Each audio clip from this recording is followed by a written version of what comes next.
पाकिस्तानी वायुसेना का प्लेन भारत के बॉर्डर के पास क्रैश हुआ और जिसके बाद से पूछा जा रहा है कि क्या ये सामान्य क्रैश था या कुछ और मामला था, क्योंकि एलओसी पर बहुत सारी चीजें चल रही है। वहीं दूसरी तरफ क्या बांग्लादेश में एक बड़ी तैयारी चल रही है और क्या चाइना ने अब पाकिस्तान को छोड़ना शुरू कर दिया है। जियोपॉलिटिक्स में बहुत कुछ चल रहा है, हमेशा की तरह जानने को मिलेगा बहुत कुछ। आइए जानते हैं इन खबरों को विस्तार से। इधर बीच ये देखने को मिल रहा है कि बार बार एलओसी पर पाकिस्तान के द्वारा सीज फायर को तोड़ा जा रहा है और तोड़ने के पीछे एक बौखलाहट भी है जो पाकिस्तान बार बार करने की कोशिश कर रहा है। चीन ने पाकिस्तान के साथ क्या अपने संबंधों को तोड़ना शुरू कर दिया है? क्या बलूचिस्तान में पाकिस्तानी फौज की नाकामी का असर चीन और पाकिस्तान के संबंधों पर पड़ना शुरू हो चुका है? ये सवाल इसलिए उठ रहे हैं क्योंकि पाकिस्तानी अखबार द एक्सप्रेस ट्रिब्यून में भारत और अमेरिका के खिलाफ जमकर आरोपों की बरसात की गई है। इसमें कहा गया है कि पाकिस्तान और चीन का रिश्ता काफी मजबूत हुआ है, लेकिन दुश्मन ताकतों को ये रिश्ता हजम नहीं हो रहा है। अखबार के ओपिनियन में पूर्व राजदूत और पाकिस्तानी सेना के रिटायर्ड मेजर जनरल डॉक्टर रजा मोहम्मद ने लिखा है कि चीन एक वास्तविक दोस्त की तरह है, अंतर्राष्ट्रीय मंचों पर पाकिस्तान का समर्थन करता है और पाकिस्तान भी ऐसा ही करता है। चीन पाकिस्तान के आतंकवाद के खिलाफ लड़ाई में उसके बलिदान को स्वीकार करता है, जबकि पाकिस्तान ने एक चीन नीति और शिनजियांग, शिजांग, हांगकांग और दक्षिण चीन सागर पर चीनी नीतियों पर अपना समर्थन दोहराया है। लेकिन कुछ वैश्विक शक्तियों को इसको लेकर एतराज है। डॉक्टर रजा मोहम्मद ने लिखा है कि फरवरी 2025 में पाकिस्तान के राष्ट्रपति आसिफ अली जरदारी ने बीजिंग की यात्रा की थी। इस दौरान दोनों देशों के बीच सीपेक को लेकर नए समझौते किए गए थे।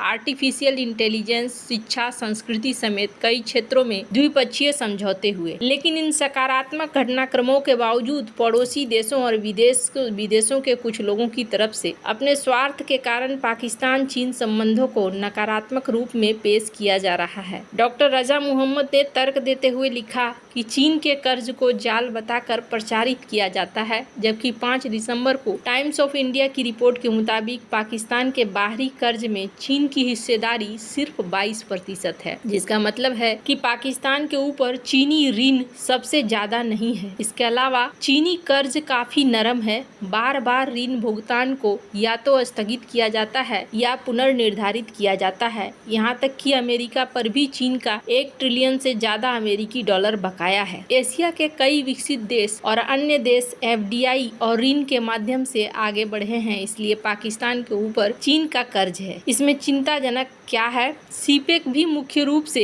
एक एफडीआई प्रोजेक्ट है। इसका केवल 17% प्रत्यक्ष ऋण है, यानी पाकिस्तानी पूर्व राजदूत ने चीनी ऋण का बचाव करने की कोशिश की है। अब ये रौब भड़क रहे हैं कि इन सब के पीछे कहीं न कहीं भारत है, जिसकी वजह से चाइना अब धीरे धीरे दूरियां बनाता जा रहा है। दरअसल चाइना अब बहुत ज्यादा लंबा इंतजार नहीं करना चाह रहा है और ऐसा देखने को मिल रहा है कि भारतीय सीमा से बड़ी खबर सामने आई है, लाइन ऑफ कंट्रोल से है। जम्मू इलाके में भारतीय सेना ने एक बार फिर कुछ ऐसा किया है जिसे सुनकर चीन और पाकिस्तान दोनों ही सकते में आ सकते हैं। भारतीय सेना ने चीन के ड्रोन को मार गिराया है। ये ड्रोन पाकिस्तानी सेना द्वारा इस्तेमाल किया जा रहा था, लेकिन भारत के द्वारा स्वदेशी रूप से डिजाइन और डेवलप किए गए इंटीग्रेटेड ड्रोन डिटेक्शन सिस्टम ने इसे सफलतापूर्वक मार गिराया है। बताया जा रहा है कि ये चीनी ड्रोन भारतीय सीमा की निगरानी कर रहा था। पाकिस्तानी सेना इस निगरानी मिशन को अंजाम दे रही थी, लेकिन भारतीय सेना के स्वदेशी रूप से डिजाइन और विकसित एकीकृत drone detection and interdiction system का उपयोग करके पाकिस्तानी सेना के ड्रोन को मार गिराया है, जब वो जम्मू क्षेत्र में नियंत्रण रेखा पर निगरानी की कोशिश कर रहा था। चीनी मूल के इस ड्रोन को जम्मू क्षेत्र में पीर पंजाल पर्वतमाला के दक्षिण में स्थित 16 कोर क्षेत्र में तैनात सेना वायु रक्षा इकाई द्वारा मार गिराया गया। कहा गया कि यह घटना तब हुई है जब दुश्मन के ड्रोन को एलओसी पर भारतीय क्षेत्र के करीब काम करता हुआ देखा गया। ड्रोन को स्वदेशी रूप से डिजाइन और विकसित एकीकृत drone detection and interdiction system का उपयोग करके मार गिराया गया, जो विभिन्न श्रेणियों और परिदृश्यों में दुश्मन के ड्रोन को जाम करने, स्पूफिंग करने और मार गिराने में सक्षम है।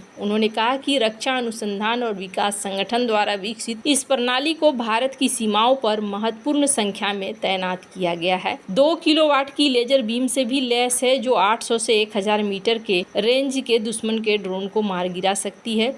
डीआरडीओ द्वारा विकसित इस प्रणाली का इस्तेमाल भारतीय सेना और अन्य सुरक्षा बलों द्वारा ड्रोन विरोधी अभियानों के लिए सक्रिय रूप से हो रहा है। पाकिस्तान के अंदर भी बहुत सारा उथल पुथल पहले से भी मचा हुआ है। स्क्रीन पर आप देख सकते हैं, ऊपर से एक पाकिस्तानी जेट के क्रैश होने की खबर आ रही है और ये बॉर्डर के पास से ही आ रही है। पाकिस्तानी आर्मी के ट्रेनर विमान के पंजाब के बिहारी जिले में दुर्घटनाग्रस्त होने के बारे में निकलकर सामने आ रहा है। कहा जा रहा है कि दोनों पायलट तो सुरक्षित बच गए हैं। एक ट्रेनर विमान बिहारी जिले के रट्टा टिब्बा क्षेत्र में तकनीकी खराबी के कारण दुर्घटनाग्रस्त हो गया। ये विमान नियमित प्रशिक्षण उड़ान पर था। सौभाग्य से विमान में सवार दोनों पायलट समय रहते हुए पैराशूट के जरिए सुरक्षित बाहर निकल गए। उन्हें केवल मामूली चोटें आई। दुर्घटना के बाद विमान खेतों में जा गिरा, जिससे फसलों को नुकसान हुआ, लेकिन कोई नागरिक हताहत नहीं हुआ। स्थानीय लोगों ने पायलटों को पैराशूट से उतरते देखा, उनकी मदद के लिए दौड़े। बचाव दल, जिला प्रशासन और सुरक्षा बल तुरंत मौके पर पहुंचे। क्षेत्र को जांच के लिए सील कर दिया गया। दुर्घटना का कारण जानने के लिए जांच शुरू कर दी गई। कहा जा रहा है कि ये घटना 15 अप्रैल 2025 को दोपहर के समय पंजाब के बिहारी जिले के